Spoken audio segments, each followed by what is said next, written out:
Fala galera, aqui é o Matheus da Amizades Game Histórica. Estamos aqui com mais um vídeo. Dessa vez, nós vamos falar sobre 7 grandes mitos de espada que me incomodam imensamente.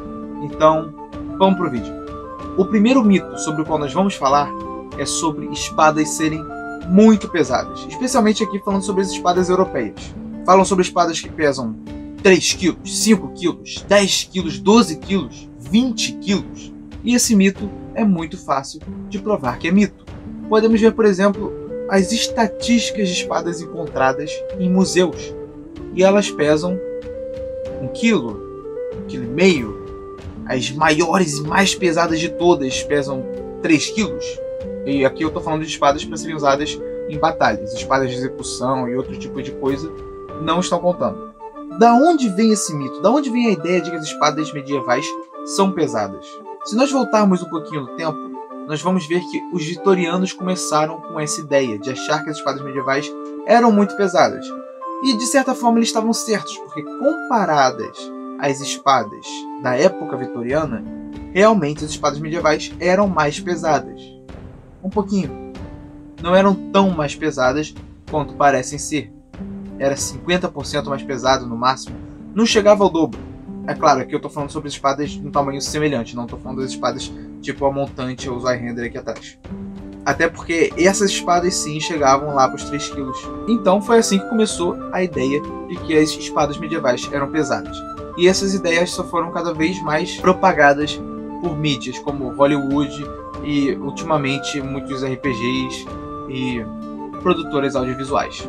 Agora vamos entrar aqui no segundo mito, que não é exatamente um mito, mas é uma coisa que se vê muito em filmes, seriados, jogos, etc. Que é o herói lutando com uma espada que pega fogo.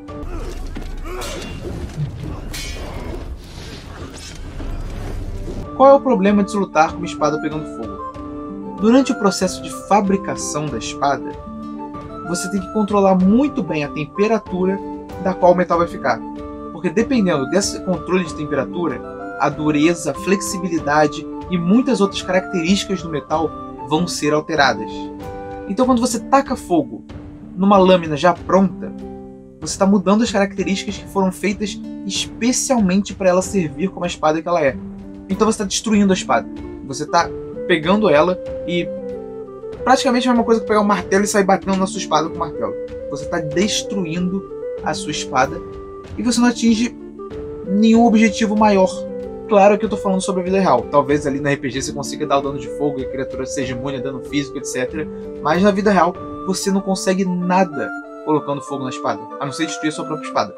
A realidade é que é bem possível que ela quebre no próximo impacto que ela sofrer. E isso nos leva ao próximo ponto, que é o processo de forja que eles mostram em filmes, séries, etc. É muito comum você ver alguém pegando metal, derretendo ele e jogando numa forma.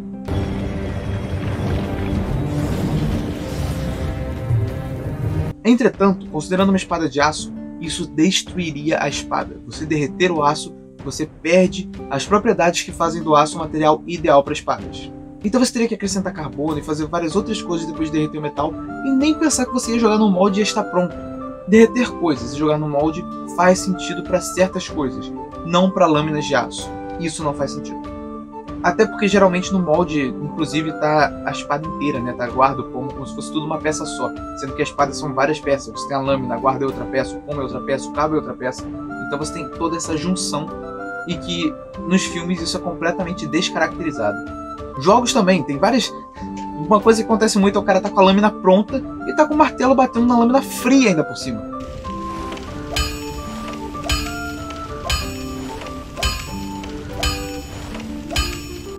Isso daí não vai levar a nada a não ser a destruição da lâmina.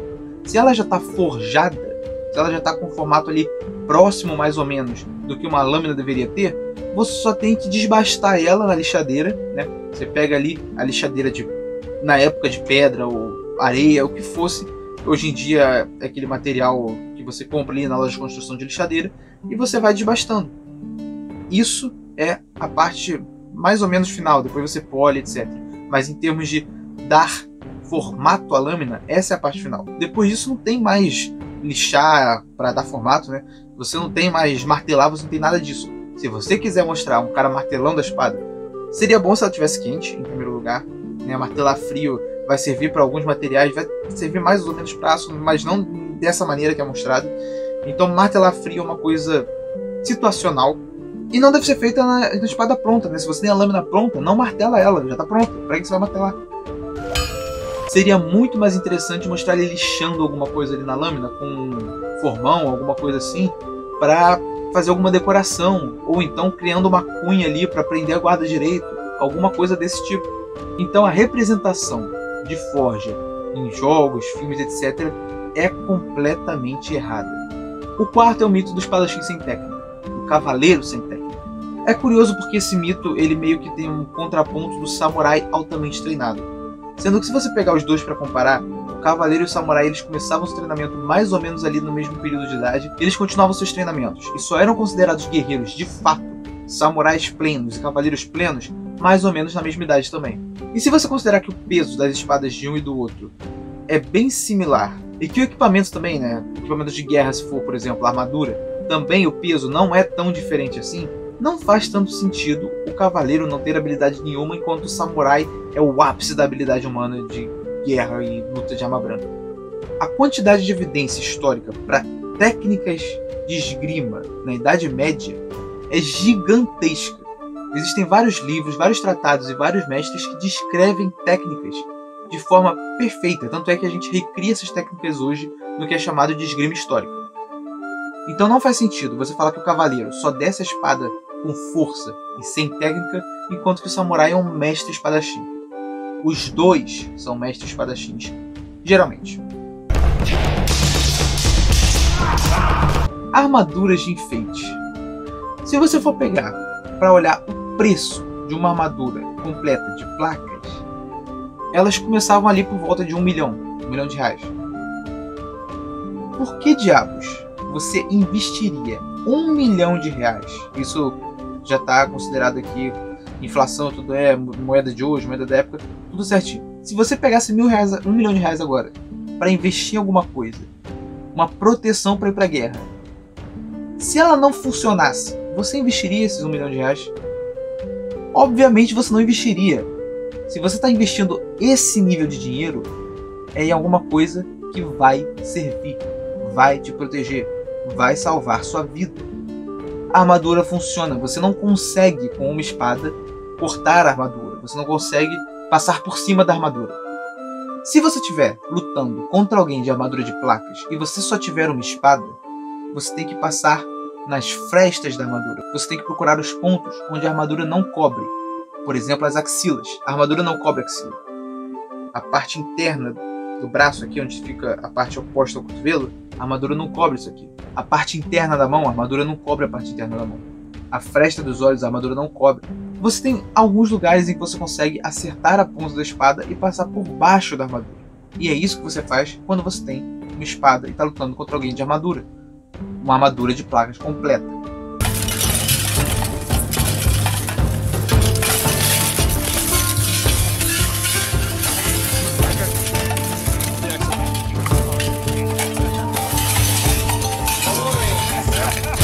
Então você não sai lutando, batendo a espada no cara, esperando cortar a armadura, ou fazendo qualquer coisa esperando que você vai machucar ele por cima da armadura, porque você não vai. O mais provável, na verdade, é que você vai acabar quebrando sua espada. Até porque as espadas são armas frágeis. É bem comum, hoje em dia, inclusive, com o nível de material que a gente tem, a gente vê a espada quebrando com frequência. Então, na época, elas quebrariam com ainda mais frequência. O que me leva para o sexto ponto. Os materiais. Obviamente, os materiais de hoje são superiores aos materiais medievais. Entretanto, muita gente não entende como assim superiores. A primeira coisa que a gente precisa falar é que aço, é ferro com carbono. Isso não muda. Tanto isso em 1400 quanto hoje em 2022. Aço é ferro mais carbono, formam aço. 50 e 1,60 só diz a proporção.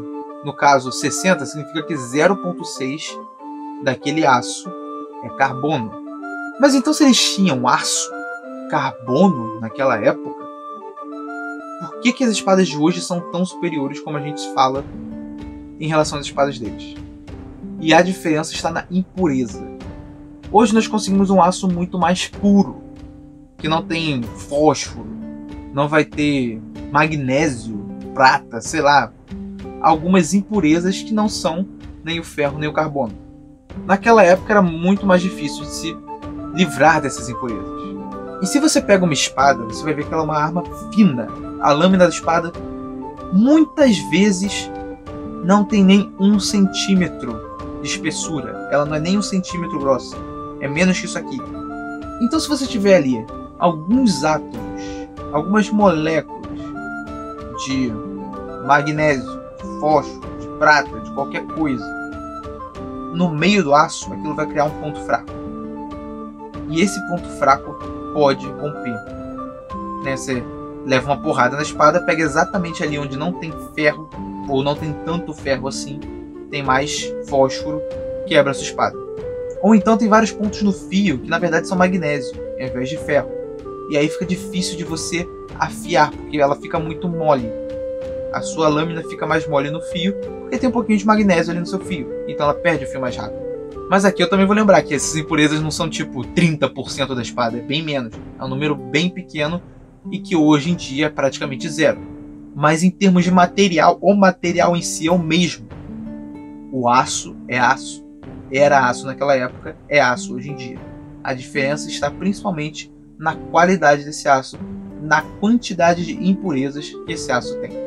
Isso me leva para o último tópico, que é um tópico que me deixa muito frustrado. Até porque eu já falei muito no canal sobre isso. Espada não é arma de guerra. A espada não é uma arma de guerra. A espada é uma arma civil. Se você leva uma espada para uma guerra, você leva ela na sua cintura e não como a sua arma principal. Como a sua arma principal você leva uma lança, um arco, uma acha, o que quer que seja. Você não leva uma espada como arma principal. É a mesma coisa de eu falar que uma Glock é melhor que o 38 aqui do Brasil, porque se o exército americano enfrentasse o exército brasileiro, o exército americano ia ganhar. O exército não ia usar pistola, quer dizer, provavelmente até ia usar pistola, mas não ia nem contabilizar direito o uso da pistola, porque não é significativo no campo de batalha. E a mesma coisa vale para a espada. A espada é uma arma de apoio no campo de batalha. Se você está comparando o campo de batalha, você quer comparar fuzil, você quer comparar metralhadora, você quer comparar esse calibre de arma. E a mesma coisa vale para a Idade Média. Se você está comparando guerra, você não vai comparar a espada. Espada não é arma de guerra. Espada não é arma de guerra. Por mais que algumas fossem voltadas para serem de uso militar, em uso de guerra, elas ainda eram usadas como apoio. A única espada que não era usada como apoio, e isso já é na Renascença na verdade, já passou da Idade Média, é a Zweihander ou montante. É a única espada que você não usa na cintura para apoiar o uso de outras armas. Se você está lutando com uma lança no campo de batalha e a lança quebra, aí sim você saca sua espada. Esse é o tipo de coisa que você faz com uma espada na guerra. Você está atirando com seu arco, o inimigo chegou muito perto, joga o arco, puxa a espada. É para isso que serve a espada numa guerra. Não é para você lutar com espada e escudo, uma coisa em cada mão, ou com espada de 2 mãos. Você não faz isso numa guerra. A espada, como eu falei, é uma arma fina, é uma arma sensível, ela é frágil. Então qualquer coisinha ela vai quebrar. Se você der golpe demais com ela numa armadura, ela vai quebrar. E por isso que o lugar de espada não é no campo de batalha. E por isso também que eu falei que existiam espadas feitas pro campo de batalha. E aí sim, elas são mais grossas, são mais robustas, mais rígidas, mais pesadas também. E muitas vezes mais longas, porque elas não precisam ser sacadas com tanta velocidade quanto no contexto civil. Mas então, esses foram os 7 mitos que mais me incomodam sobre espadas europeias. Eu quero que você comente aqui qual é o mito que te incomoda sobre as espadas europeias. Se você gostou desse vídeo, deixe um joinha aqui para apoiar o trabalho, se inscreva no canal e ative o sininho para ver mais vídeos como esse. Eu vou ficando por aqui. Até a próxima. Tchau!